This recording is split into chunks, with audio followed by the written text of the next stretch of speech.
What's up, A to Z Sports Live on a Monday. Hope everybody had a great weekend. The Titans had a win in the preseason over the weekend, beating the Tampa Bay Buccaneers 13-3 Saturday night in Nissan Stadium for the second week of the NFL preseason. One more preseason game to go. That's coming up on Saturday again at Nissan Stadium against the Arizona Cardinals, who will be in town Wednesday and Thursday for joint practices against the Titans. Zach and I this morning are going to go through some of the bigger storylines of that preseason win on Saturday over the Bucs, and four players really who solidified their roles with their performances in the preseason win over the Bucs. We'll talk about the quarterback position, obviously, and what Malik Willis and Logan Woodside are both doing, and a couple other players that are starting to find their footing on what their role is going to look like with this Titans team. Then we have an interesting conversation about two second-year guys on defense that we'll dive into. And then I think as eloquently as Zach could put it, the right or the wrong tackle. What's going on at right tackle with Dylan Radins? So we'll play some video there for Dylan Radins. Buck talked to him post-game in the locker room after the game Saturday. Is Dylan Radins the answer at right tackle? Or is it going to be the rookie out of Ohio State? We're going to talk about the right tackle position and then wrap up our Monday show like we always do with a would-you-rather scenario that Zach will present us with. Do you have any way to tease your would-you-rather here before we get going, or is this just going to be a big surprise? It is wildly this is a good one. This is one of those and I won't tell you the individuals. That could even give it away, so it's tough. How would I put this? You don't want either of them. Well, yeah, that's the point of would you rather scenario. No, but you really don't want either of them because the scenario is if you're in trouble. Okay, there you go. That's if you're in trouble, you don't want either of these. So we've got a good would you rather. It is unique. It's one of a kind. We haven't had anything like this would you rather. So we'll stick around and we'll pull the people, and it's very, either or. I mean, the chat will go one way or the other. So we're excited about this Monday morning, reacting to Bucs Titans over the weekend. We got a lot to talk about with Malik Willis, Woodside, and all the things that Austin kind of teased us with for this show. We're broadcasting live on Facebook, YouTube, and Twitch. That's Facebook, YouTube, and Twitch. We'll also tweet out our YouTube links throughout the course of the show, segment by segment. So get locked in and follow us on Twitter at A to Z Sports. That's at ATOZ Sports. You can follow us there and subscribe to our YouTube channel. More people are going to be piling in over the next 5 to 10 minutes.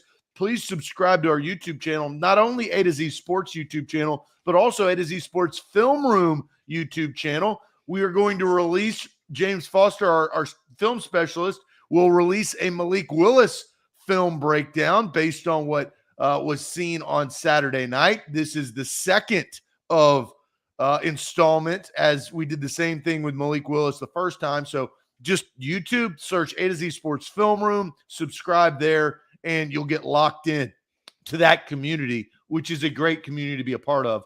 And Facebook, The Real OGs, bottom left corner of your screen. Share now to public. Sharing is caring, and caring is sharing on this show. Share around. We need to pop up in your Facebook friends timeline, and how that works out is you guys share the show. So once you guys are done all sharing and subscribing, let's get this party started on Monday morning.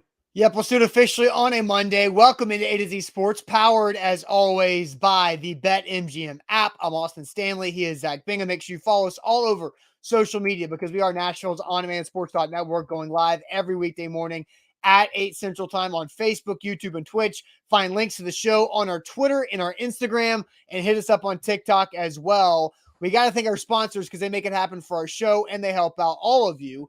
With Wilson County Hyundai, make them a part of your new car buying process by going to see them in Lebanon or simply wilsoncountyhyundai.com. The Bone and Joint Institute, boneandjointtn.org, the region's destination for comprehensive orthopedic and sports medicine care. Plus, Farm Bureau Health Plans. Get better with Farm Bureau Health Plans. That means better coverage, better rates, better service. Learn more about a health plan for you. FBHP.com/ATOZ. So, Zach, I'm actually excited that I'm doing this show before being able to watch James Foster's breakdown of Malik Willis, so I don't have my opinion skewed by our film analyst at A to Z Sports Film Room. But Malik Willis, once again, was the overriding storyline of the Titans preseason game against the Buccaneers. Sam Phelan found out before the game that he would be starting. So for the second time in a row, Malik Willis as the starting quarterback. And overall, I thought he threw a touchdown pass instead of running for a touchdown in this game. The Titans did win the game. That was the only touchdown they scored. So Malik Willis responsible for both and the only 2 touchdowns the Titans have scored thus far in the preseason. But I feel like it got started off better. And we knew that coming out of the first preseason game, the focus was Malik Willis on trying to stay in the pocket a little bit longer, be more patient. And here was Mike Vrabel's comments yesterday, the day after the game on Malik Willis. Yeah, so the thing that, obviously that stood out was, we were able to rip a timing route in there to Nick early in the game, which is something that he didn't do last week. And we worked on it in practice, and it was cool to see him be able to hit that, and maybe he can kind of see how the whole process works, the play pass, the timing of it, and 21-yard gain. Other things that we still have to, and we still want to be able to work on, the operation, at the line of scrimmage, the command. I just think it's tough to run, talk to him about running out of the back of the pocket. And there's times where he's going to take off and make plays, and protection breaks down, and he's going to shrug guys off, and he did that and found Dez, found Hassan. I don't want to see anybody get hurt, especially our quarterbacks. And just, you run out of the back of the pocket in this league, these guys are coming. So we'll continue to coach him and his pocket presence and being able to keep his eyes downfield. And, it's such a fine line. But just look at the beginning part of the game, and the one, timing pass that we needed to complete and wanted to see him do, he did it. So, we at least made some progress there, and then we'll continue to work, on some of the other stuff. So there's Vrabel yesterday, the day after the game, and he's mentioning the pass to NWI, right? The first play of the game, the play action bang play. The Titans love to run. He hit NWI in the zone. And you got to give credit to NWI catching the football, making a spin out of it, and getting some yak there for NWI. But Zach, what was your overall thoughts on Malik Willis the second time we get to see him in a preseason action? I think he improved. I think that he took the coaching over the last week and tried to implement it within his game. The coaching staff and Malik Willis both are feeling each other out. Willis has the athletic ability to make plays, and he's going to continue to do that. And that's something that the coaches can't see, can't prepare for. That's just playmaking ability, right? So there's always going to be that. And then they're trying to learn about him, right? That trust that Willis is not going to get hurt, that he can run away from defenders. I think it's hard for coaches because they know this is a preseason game, and the starters in the NFL that aren't playing in these preseason games are stronger, faster, and quick, more agile, can tackle better. I mean, they're better, And so I think that is always probably in the back of the coach's mind. But I like the execution. Now, it's the first play of the game. Can you execute that in the third quarter where it's not scripted, right? That's something that we'd like to see more of. But and he made some bad throws too. I mean, he made some, throws that you would say, whoa, that you don't see that in the NFL. You see that maybe for the New York Giants, but you don't see that at good quality quarterbacks. And so he's learning, but I thought from week 1 to week 2, he took a step in the right direction. And here's the most important thing, and we'll discuss Logan Wood's side. It's, Logan Wood slides. He's sliding away. He's not doing what he needs to do to put pressure on the draft pick. The Titans want Malik Willis to earn the number 2 quarterback job. They drafted him for that. It is you are replacing what Woodside gave you over the last couple of years with a better, more athletic, higher drafted quarterback, and that you hope to eventually play in regular season games whenever that is. So, and it's tough for Logan Woodside. He was a good filler over the last couple of years, but they brought in somebody new. And Willis, I think, just in 2 preseason games has cemented himself as the number 2 quarterback. So, look, what we thought going into the season, or, Austin, you kind of said the inactive stuff, that has changed, right? Yeah. All of that stuff is out the window. We can see clearer as the media and as for fans, they can see clear who the number 2 quarterback is. But I like from preseason week 1 to preseason week 2, I like the difference of the 2 games from Malik Willis. Yeah, no doubt. You said Logan Wood slides. Dorian says Logan Wood sidelines, as that's where Logan Woodside needs to be. And I'm with you there because Scott says promising, but Malik is still a project. And Josh says he was definitely checking out more reads this game. You can tell that he's willing to be coached up and get better. And that's kind of what that's good, right? Checking out reads is better than not even looking at them. Yeah. And I forget who it was earlier in the show. See if I can scroll back up. But part of my practice observations last week is that you could tell Malik was more aware of staying in the pocket, more conscious of staying in the pocket a tick longer this past week of practice. And Rob brings it up. Rob says, that touchdown pass was pretty nice too. He went to his 1, then his 2, then his 3, and then for the touchdown, right? Of hitting Chigakonkwo across the middle for that. Titans Cal's right. He's still missing reads, but he did a better job of staying in the pocket and going through progressions. Just need to learn what NFL open is compared to college football open. That's no doubt about that. Like the amount of times that I see Traylon Burks on a TV copy running open and not getting the football is frustrating, but that's going to change when Ryan Tannehill is the starting quarterback. But Malik Willis has definitely put Logan Woodside on notice. But I also think it's fair to say that as much as Malik Willis has improved, Logan Woodside is also falling off, right? Like the 3 interceptions in 2 preseason games are not good for Logan Woodside. I don't remember him really making bad decisions or poor throws that got him into trouble like that in preseasons previous that allowed him to keep on that number 2 job. And it's not like Logan Woodside's never had pressure from a quarterback being brought in that was more talented than him. He's had guys who were draft picks as backups come into camp, and like Trevor Siemian, who had a lot more experience than him. And there's Brett Hundley and a lot of other guys who have come in and exited that Logan Woodside has outlasted as Titans backup. It's a kind of a longer list there, but this one seems different where Logan Woodside is probably having the worst preseason of his 3 preseasons with the Titans. And it's at a time where his job is up for grabs. Yeah, worst time. Yeah. One thing I wanted to note from Malik Willis, I felt like against the Bucs, his eyes were more downfield.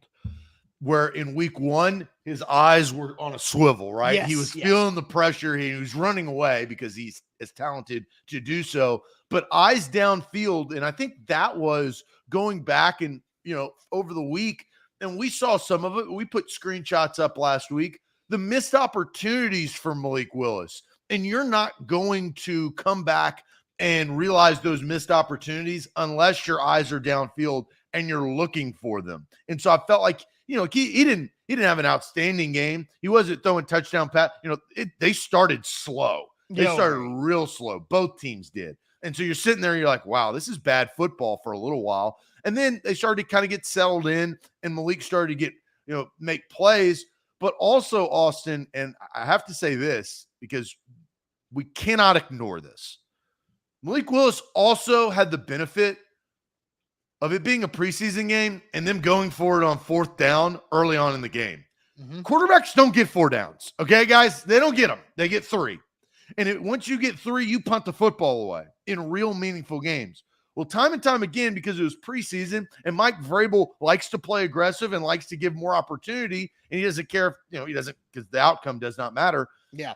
I also take that into consideration because you ain't going to get those 4 downs. Yeah, no, like you have to know that you don't get it right, like you're saying. But I also like the fact that, okay, it's 4th down, 4th and 3, and right across midfield. How are you going to deal with that situation, Malik? And I thought with the zone read on that first one, I thought he might have made the wrong read. Probably giving to the running back was the right call there, and he got tackled for a loss. And so now that's a teaching point that Mike Vrabel has created for himself because he put Malik Willis in a situation that they might need him in down the road to be better than that in the preseason when the result doesn't matter. Here's the most positive out of everything on the quarterback situation regarding the Tennessee Titans. It's really not that Malik Willis has surpassed Logan Woodside.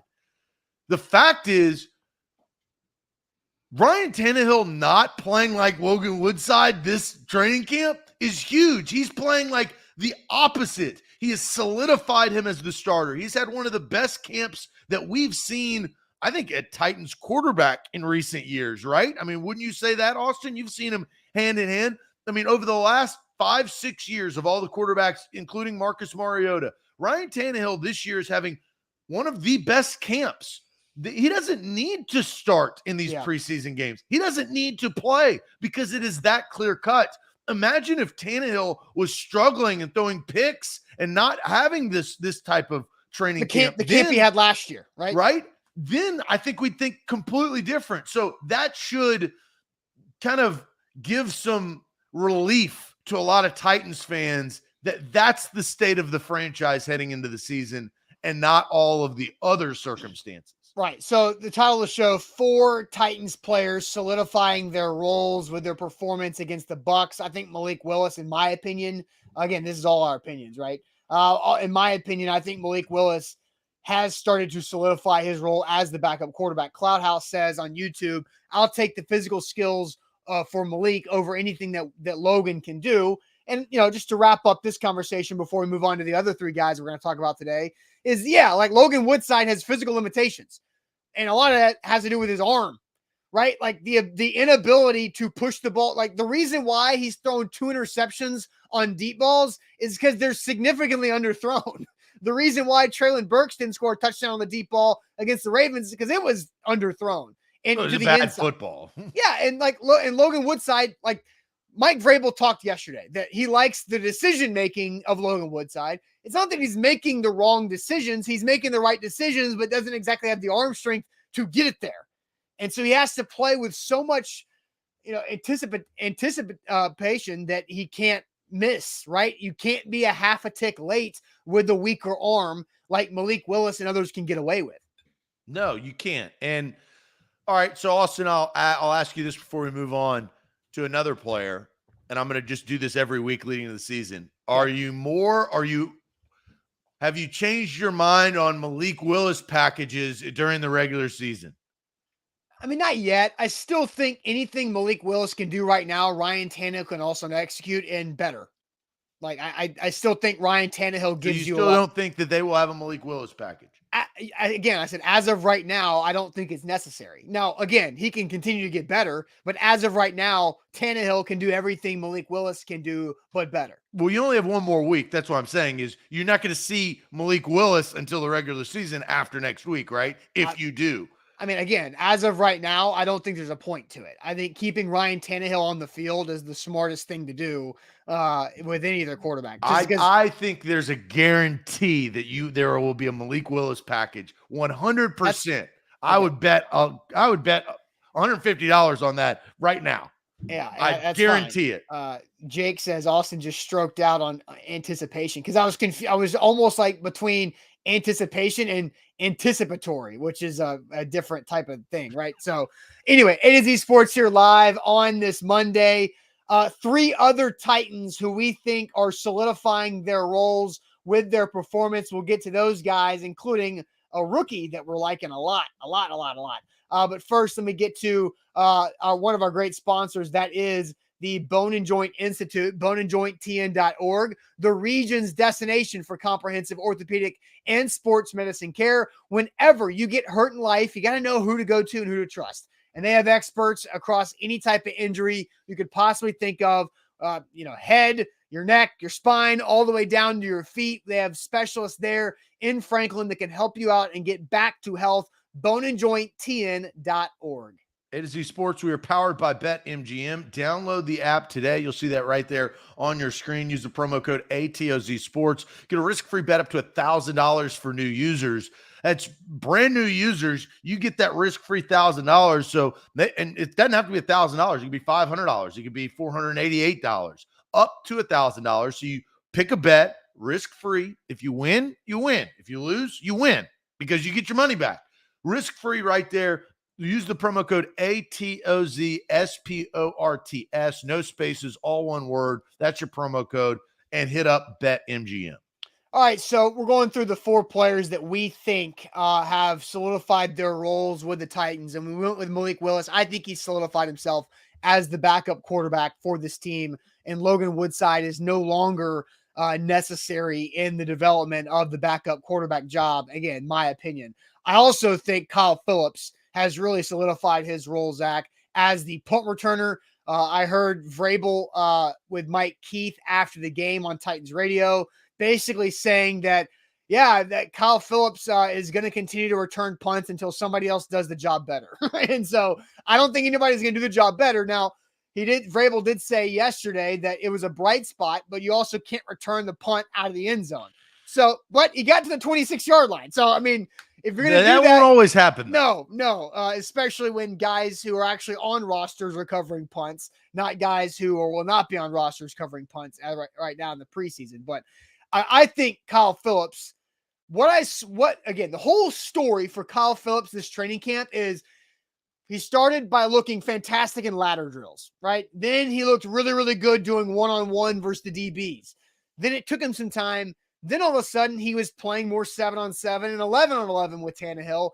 And then you get into the end of game situations in a joint practice against the Bucs, and Ryan Tannehill is finding Kyle Phillips on 3rd and 5 with 50 seconds left in a spot where you got to get a first down to keep the game alive, and hitting Kyle Phillips on an out route, out of bounds, stop the clock, first down, right? So you're seeing those things progress in camp, and then you see him start to catch the ball in preseason. You see his punt return ability where he had a 26-yard return, a 30-plus yard return from punts, and I really feel like Kyle Phillips, the maturation process has been quick, but we've really seen it play out step by step. 90% of returning is decision-making. Yes. Making your decision on if you're going to catch the football, if you're going to run with the football, if you're going to fair catch the football, or if you're going to let the football go. It's just decision-making. 10% is playmaking ability, which you saw a little bit when he made the wrong decision. He made playmaking ability, but 9 out of 10 times, that's probably not going to end up real well. And he knows that. I'm sure the coaches came out and was like, no, yes. You have that in sports. But I do think that Kyle Phillips has earned that spot, right? I think this could be huge for the Titans this year, because special teams, we've talked about, the history of Titans punt returners, and they've gone, the merry-go-round of the Dory Jackson experiment. Mark Mariani is probably the best one that they've had in the last 10 plus seasons, right? With reliability, decision-making, and playmaking ability. And then, you've had guys in and out ever since then. Kyle Phillips as a role on this team, I think that's huge, because if he can make the right decision, now all of a sudden the offense maybe gets the ball on the 35 instead of the 20. Maybe all of a sudden, instead of on the 3-yard line where Derrick Henry has to run a 97-yard touchdown run, you're starting on the 17, right? Like whatever it is, that can make a huge difference to set the offense up for success and get them rolling. And I think the last thing I'll say about the return job for Kyle Phillips, it can kind of give a little juice to the offense. If you see a guy make a play and return the ball 17, 26, 23 yards, when you expected to get, I feel like every offense and every quarterback should expect, I'm either going to get the ball in the 20 or the 25. That's where my starting point is, right? But if all of a sudden you blink and you start on the 37-yard line and you're just trying to push and get into field goal range and get some points, that I think it gives that unsaid confidence to an offense that the Titans haven't had in some time. Oh, it's can you get that extra first down, right? Because if you can pick up a bonus first down for your offense, and you're right, the juice. I feel like the offense coming onto the field has an extra level of pep or energy because they just watch the return guy go get him a free first down plus, right? And so I do think Kyle Phillips has solidified his role not only as the punt returner, but also as the go-to slot guy who can be what everybody hoped Adam Humphries could be. But Kyle Phillips needs to stay healthy, and he's also like 20 times cheaper than what Adam Humphries was signed here to be as a slot guy. So I do think Kyle Phillips is off to a fantastic start so far. And as a guy who's a day 3 pick, he might be one of your better rookies this year in a rookie class that I think, like I said earlier, still on pace for all 9 of those guys to make the team. All right, Zach, we've got 2 defensive players that we think solidified their roles on Saturday as well. Different roles, but second-year guys that we're going to talk more about. Rashad Weaver and Caleb Farley. Caleb Farley, and I thought Teron Davenport did a good job of asking this question of Vrabel yesterday. Caleb Farley played the most snaps of anybody on defense Saturday night. He played a lot more snaps than Roger McCreary. Why is that? And his answer was, well, he had a bad day Wednesday against the Bucs. He had a really good day Thursday against the Bucs in practice. They wanted to see if he could have a second good day in a row against the Bucs in the game. And what did he do? He had a good game. Sure, Scotty Miller beat him, right? You're going to get beat. But Farley played physical. He broke up passes. He was around the football. He almost had a fumble recovery. But you liked what you saw from Caleb Farley. And that third day of work against the Bucs proved to be important for Farley's maturation. Well, it solidifies why you guys should watch A to Z Sports, because we told you all about those days. Every single day that Vrabel mentioned that was good, bad, was the facts, right? I mean, we saw it with our own 2 eyes. And I think for Mike Vrabel, we've always said this about Caleb Farley. He hasn't played a lot of football. He needs to play more football. He didn't get the opportunity to play more football last year. He needs that playing time. And we talk about confidence. He needs the confidence, I think. I feel like, Caleb Farley, getting drafted in the first round can give you some confidence. But if you don't play after that, and he didn't play much, then you have to have that psyche that I think he's trying to attain. And it's better to try to attain that in the first 3 preseason games instead of the first 3 regular season games when you may be on Devontae Adams, right? Probably, and Stephon Diggs. So you don't want to try to gain confidence against those guys, because those guys will eat your lunch. They just will.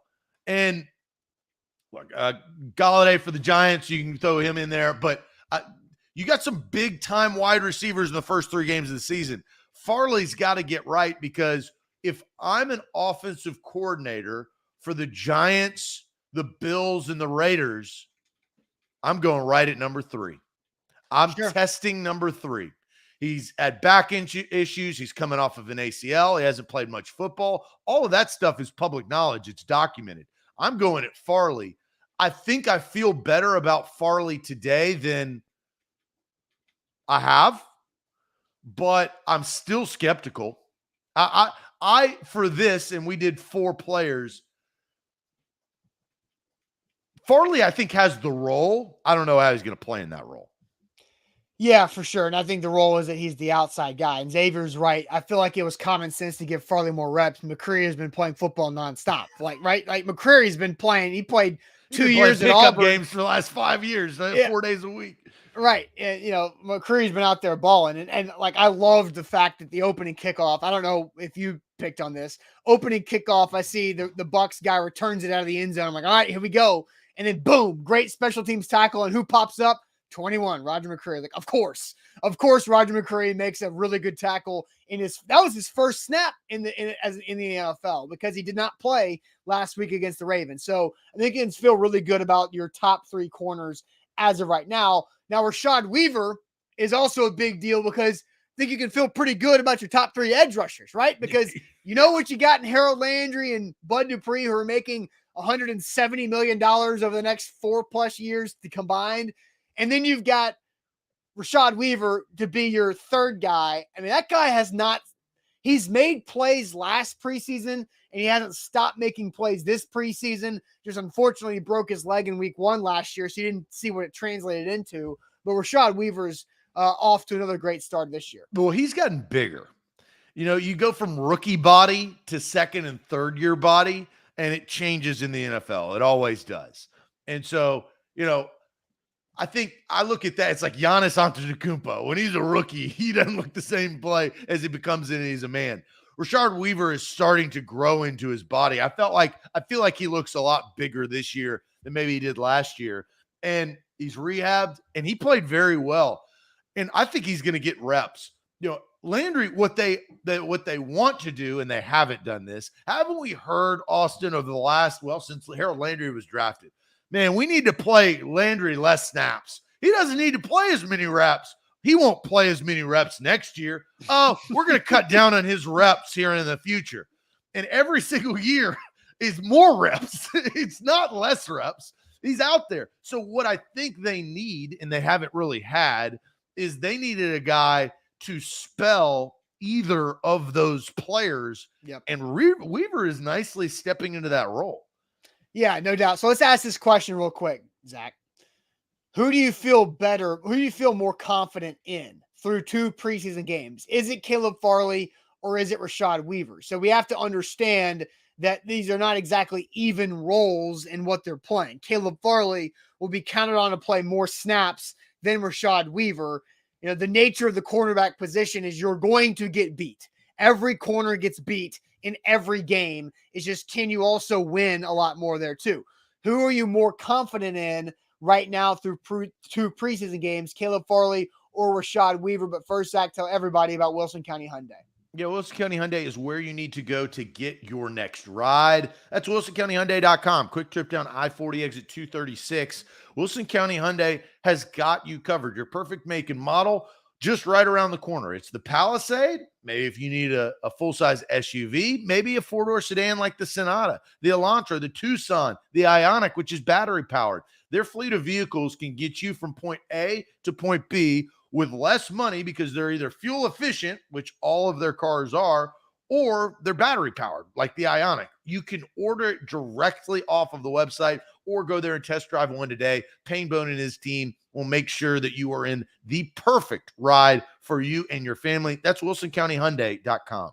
A to Z Sports, download the BetMGM app and use our code ATOZ Sports, and you can go risk-free bet for your first bet on the BetMGM app after your first deposit. We're back in betting season, baby, with football right around the corner. Zach, do you know what happens for the first time on Saturday? There's an SEC football team in action. Vandy traveling to Hawaii. Vandy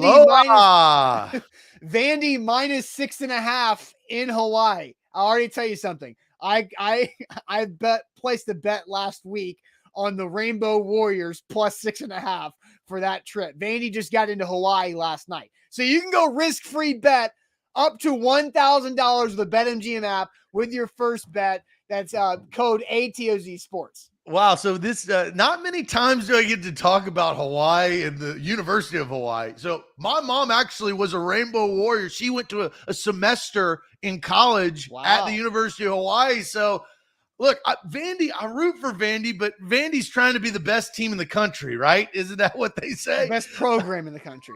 Program, not team, right? So I will be watching that. It's a late kickoff. Is it? Yeah, it's like a 9:30 kickoff on Saturday. That's a good little nightcap there on Saturday night. Hey, college football, sign me up. Give me my syringe, pull the blood back, and push it in. That's how I feel about football. Saturday, I will be watching this Vandy Hawaii game, and I'll be on BetMGM and sprinkle a little cash on. Well, I already put Hawaii plus 6.5. That just feels right. All right, I'll be a game time decision. I got to see the line a little bit. Yeah. All right. So who do you feel more confident in through 2 preseason games? Caleb Farley or Rashad Weaver? Zach, I'll let you ahead of the chat. It's Weaver.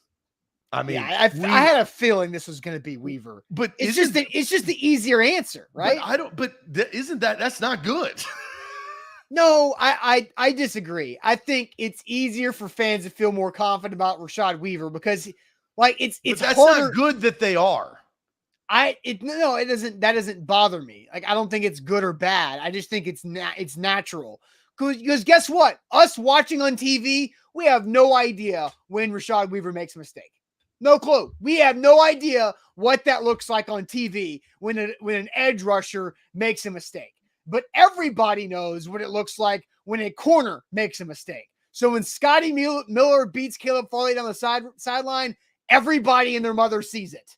We have no idea what happens when Weaver makes a mistake. But Farley's been, and here's one thing about Farley.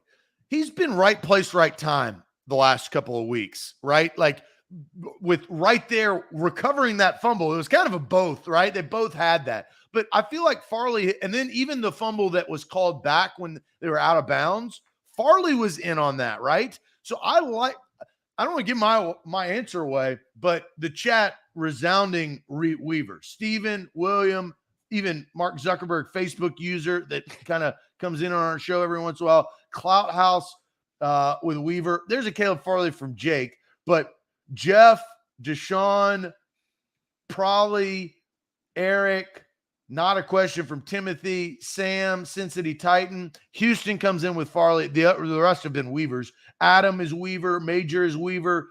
Xavier is Weaver. Brian is Weaver. Rooney is Weaver. So overwhelmingly it's Weaver, but I like where Caleb Farley has been at times. And that tells me he could be right at the right place at the right time for turnovers. And if he can create turnovers, here's the difference. Rashad Weaver will get less opportunity to create turnovers.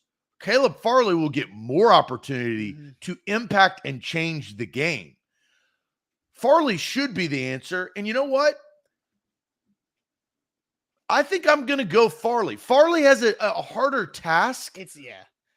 And we've established that. So if on the scale, right, if there's a curve and we're trying to get to even, I think Farley has progressively got better, which I like to see from this week, from the bad practice that was reported to what he's put together. And I like how the Titans are putting him out there. They're not treating him like a diva first round pick.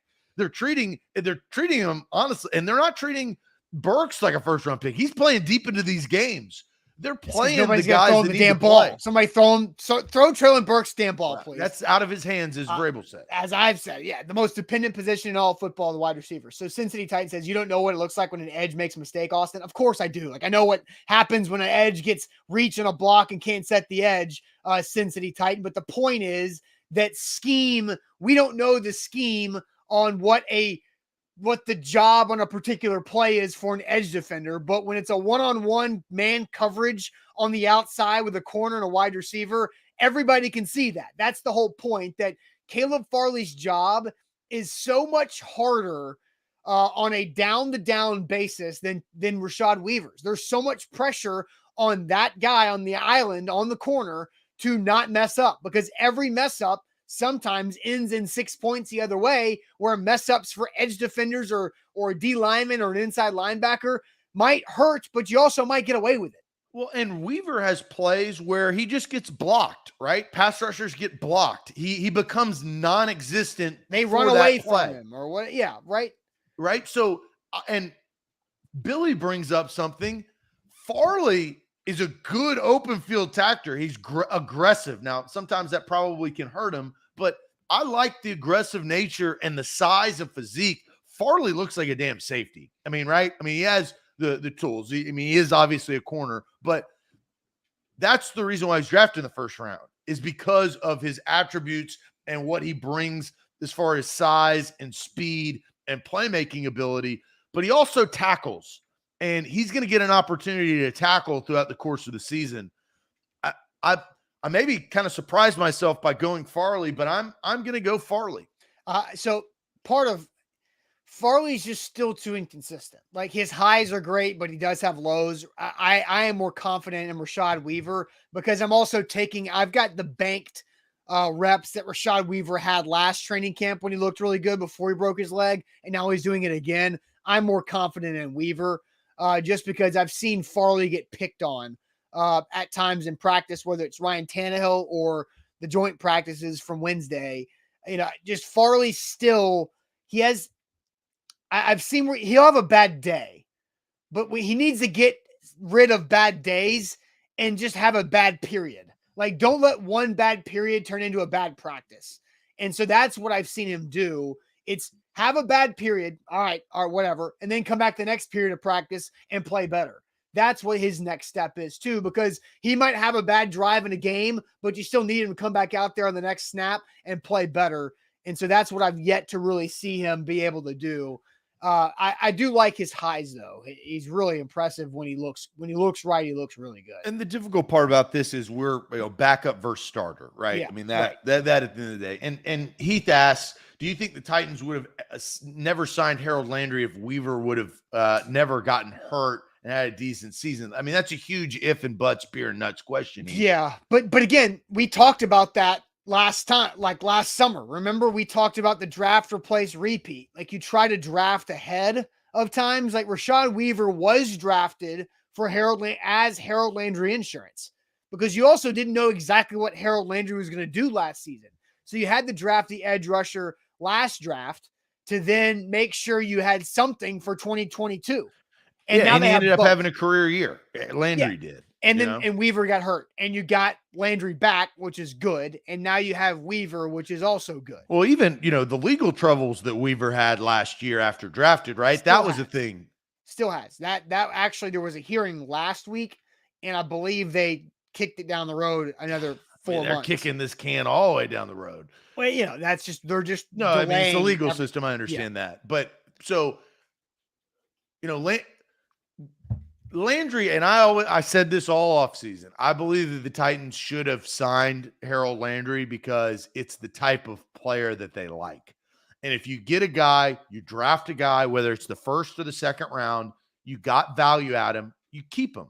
And it's hard because of the price tag, but there's a lot of pressure on Bud Dupree and Harold Landry. But what I like is both of those pass rushers, Dupree and Landry, have that high motor, aggressive, go after the football, not stop until the whistle, try to get, they're not all bull, right? Like Joey Bosa and Nick Bosa and TJ Watt, some of the premier pass rushers in this league, they have different styles, right? They can bull you, they can go under. They have more of they're just bigger. Those guys are just bigger. Landry and Dupree, I feel like you kind of have to play a guessing game of which way they're going to go because they're quick, right? Dupree is aggressive and quick. Harold Landry is aggressive and quick. And that, with the interior of Autry and Simmons, with kind of the bull rush of that's a deadly combination of this front four. Yeah, and Weaver is a nice complement to those two guys. And he has the length more of Bud Dupree there too. So, all right, A to Z Sports here live on this Monday. We've talked mostly positive about the Titans minus our Logan Woodside conversation for the first 42 minutes of the show. Now it is time to discuss the negative of Dylan Radins. So here's the question we have right now. How worried are you about the Titans right tackle position after Dylan Radins struggles? 1 through 10. They say 1 through 10. So 10 means you are freaking out, that you are besides yourself freaking out about the right tackle position. 1 means that there is no need to concern yourself or worry at all. What is your level of worry, 1 through 10, for the right tackle position? But first, Zach, tell everybody about Farm Bureau Health Plans. FBHP.com/A to Z. You can go online or you can give them a call at FBHP.com. The phone number is right there. 200 plus locations across the state of Tennessee. Better coverage, better rates, better service. That was probably the only good thing about the preseason broadcast is that you saw Farm Bureau Health Plans logo up there. That made me proud to be a representative and endorser of Farm Bureau Health Plans. It did not make me proud of the preseason broadcast and the camera guy. Talk about shade. And look, I'll be out of town going to Dallas to do some things before the season this week, so I won't be able to throw shade. So I'm going to throw shade right now on the preseason broadcast. But it is sunny skies when you have Farm Bureau Health Plans. It truly is. There is no shade involved. They will help you. They will give you better coverage. They will give you better rates, and they will give you better service. FBHP.com/A to Z. I switched earlier this year, and man, am I glad that I did. Whether it's you as an individual, you as a young family, you as a family of 5, it doesn't really matter. They can make your perfect plan work for you. Better coverage, better rates, better service. That's FBHP.com/ATOZ.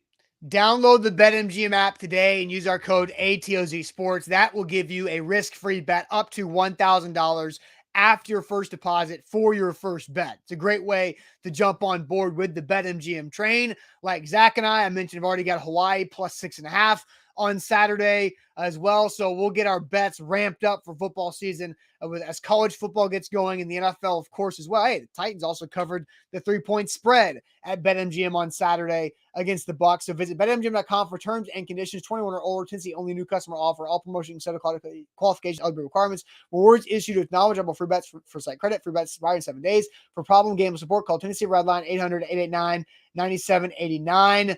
What is your level of worry for the right tackle job with Dylan Radin's struggles? Zach, I'll send you to the chat.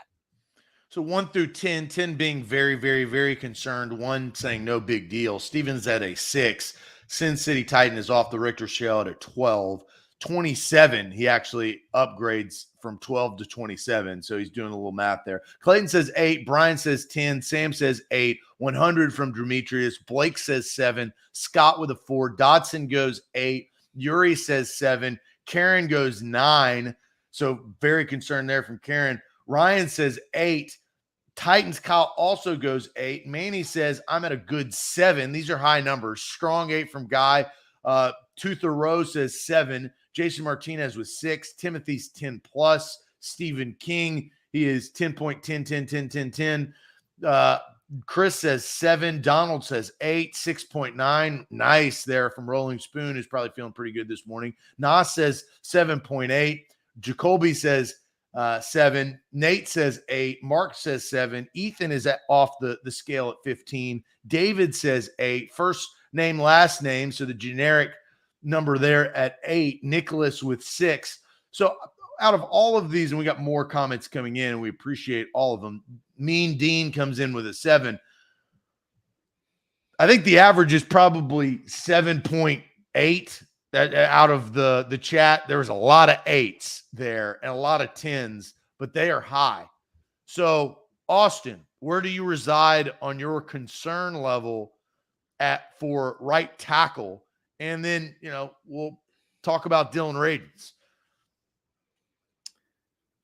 So the right tackle job, this question involves Dylan Radins, but it also involves Nicholas Petit-Frere, right? So I am more confident in NPF than Dylan Radins right now.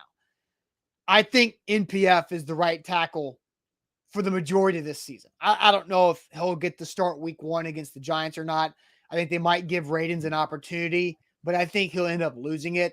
And I just know they really, really like NPF in his intelligence, like his athletic intelligence, to also go with his mental intelligence there too. So, I'm at I think 6.5 is right though. Because it is so important because of what happened with Ryan Tannehill last year. If you're going to rely on a rookie 3rd round pick as your right tackle at some point throughout the season, you're still going to have situations where that guy's going to get beat and you don't want it to end up having your quarterback on the ground. And Dylan Radins is not getting better. Dylan Radins is continuing to struggle. They want Dylan Radins to win this job. It would be better for the franchise for him to win the job, but he's not doing it. And so at some point, I just don't know if it's going to work. So I'm at a 6.5 on the worry level. Love of the show is going to our guy, Donald, long-time listener. He's been watching for a long, long time. Conklin has been gone since 2019, and John Robinson still hasn't replaced him. I'm at a 9. 9? I think this right tackle position, I've been saying it for weeks. That's what my thing has been. I think the right tackle position is god-awful. I'd be scared to death of it. I think it is going to be one of the Achilles heels of the offense. I don't think that they are confident in either guy. I do agree with you, Austin, that they want Radins to win, but wanting and actually having it happen is 2 different things. I want a yacht. I want a $3 million house in Key West. That's my point. But that is not the reality of it right now. Right. And so, that The right tackle position is a 9 for me. I think it is the number one question mark on this football team. Can you give me another question mark that is bigger than that position? Like by itself. I mean, no, you can't, because you're going to have to play somebody that, one or two guys that have a combined one start in the NFL. It's the number one thing. So And I can't be at a 6 or 6.5 or 4 or 3. I have to be at a 9 if it is the number one thing on the team. I can't be anything else, especially both made mistakes, right? In the game. Sure. Both got flags. That's a problem. So it's not one guy is superseding the other. They're both playing bad. One may be playing slightly better. I don't think NPF is playing bad. You can't have penalties. Don't do dumb stuff to hurt the team. Sure. What is the number one thing that does dumb stuff to hurt the team? Penalties, yes. Yellow football flags. But there's also a difference in penalties, too. There are like false starts, pre-snap penalties. There is zero excuse for any pre-snap penalty. 100% avoidable. But there are all these things called effort penalties.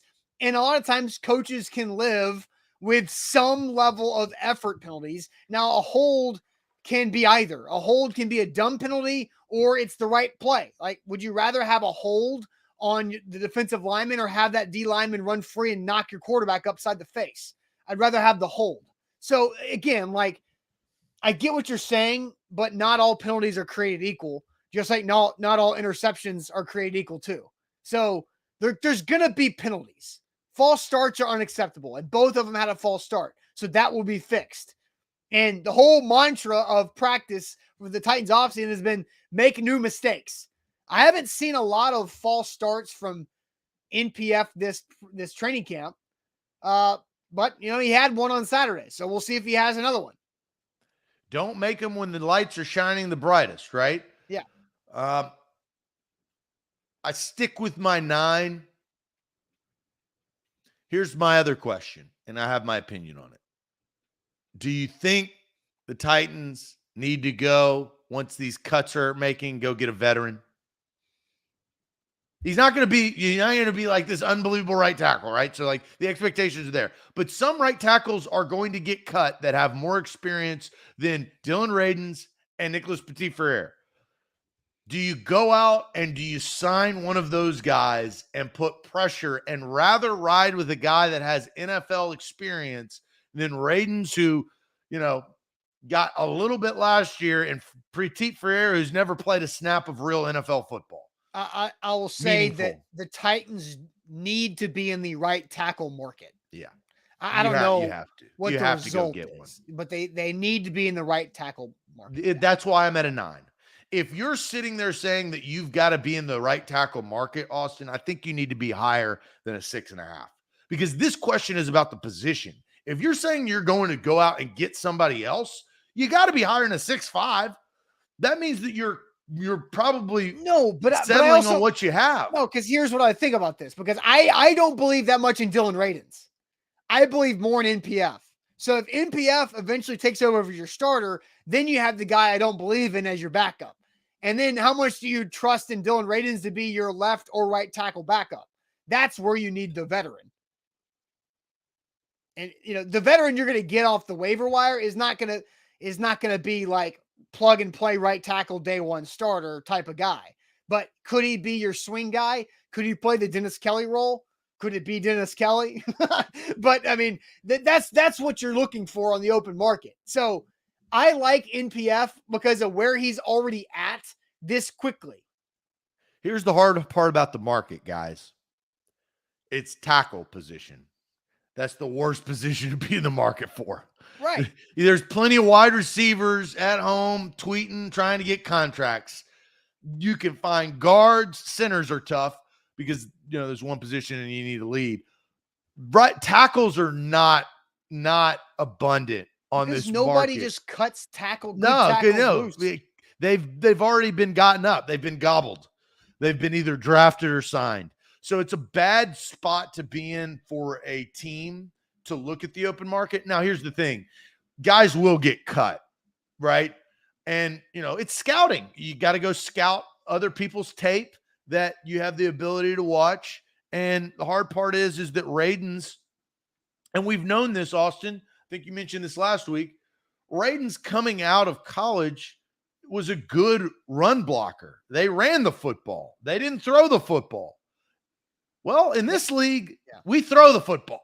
It's the NFL. You throw it on 3rd and 7, and you're going to be in a lot of 3rd down and 7 positions throughout the course of the year of an NFL season. You ain't going to run the football, even if you have Derrick Henry. And Radunz has struggled at, it kind of feels like as watching him against the Bucs. We'll just single that out. He's trying to get to his spot, right? Like in a tackle, that's what your job is, right? Anticipating the snap, getting to your spot, and getting that foot in the ground to get your leverage and get set right with your hands. But the consistency of that, I think Radunz has struggled with, and maybe he's thinking too much. I don't know what it is, but I'm at a 9. Woo, woo, woo, woo. Sound the alarms. That's kind of where I'm at. I'm about one notch away from sounding the alarms. Yeah, I'm not that high. 6.5 is where I'll stick. But again, like you bring up Dylan Radunz college, right? At North Dakota State, they were consistently a top 10 rushing football team during the 2 years that Radunz started the games, right? They only averaged 19 pass attempts per game, which meant if you run the ball really well, what percentage of 19 pass attempts were off of play action where the offensive line got the benefit of the play action, where it's not just a true, pass set on 3rd and 8. Dylan Radunz does not have a lot. And they drafted 2 guys who talked about a lot this show, Caleb Farley and Dylan Radunz. Both have 1 high and 2 picks potential and ceilings, but low level experience at what they're being paid to do at the NFL level. I do agree, Austin, that Radunz will get the opportunity to start the season unless something crazy happens in the next week and a half. And then Petit Frere will probably be, you'll have a short leash. It'll be, and I'm not saying Dylan Radunz is better than what Jamil Douglas was several years ago at guard, but it'll be a similar thing to me as Jamil Douglas starting the season, Nate Davis taking over week 4. How long can Dylan Radunz hold on to the right tackle job and fight off NPF? And Bobby is asking about Hooper and chipping, and you're going to have to get creative, right? He's good at it. That's the good thing. Austin Hooper's a good blocker, but he's also a really good pass catcher. Right. You don't want to have a revolving door at the tackle position this season. You want to be, because injuries are going to happen. Somebody's going to get hurt, right? I mean, the probability of that is very, very high in an NFL football season in 17 games.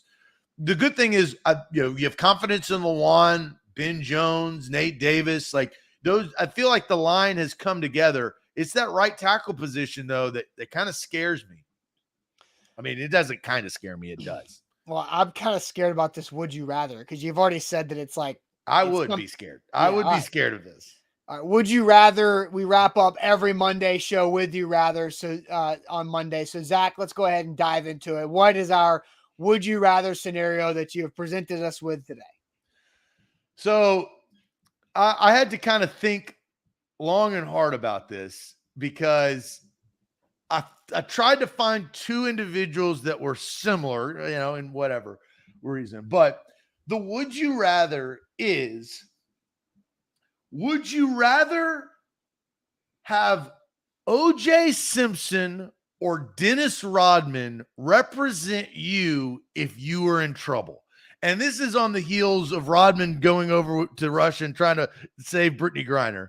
So who are you going to pick, O.J. or Rodman, to represent you if you are in trouble? Now, what kind of trouble, that is in the eye of the beholder. But you've got to pick one. So OJ, he's had his troubles, whether it was the Vegas hotel room, whether it was the glove is too tight, or Rodman, who, it's been documented. I don't know if you've watched these documentaries on Rodman. I've watched a documentary on Rodman. You get to know Dennis Rodman and his mindset. So if you were in trouble, who would you rather represent you, OJ Simpson or Dennis Rodman?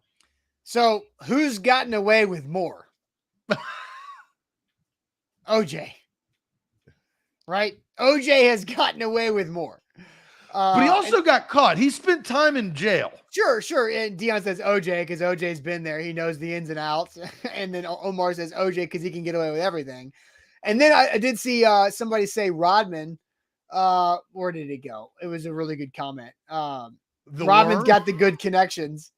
And that, Rodman went over there and made friends with North Korea. And so like Rodman has the ability to smooth things over and create relationships with a lot of people that we can't just normally create relationships with.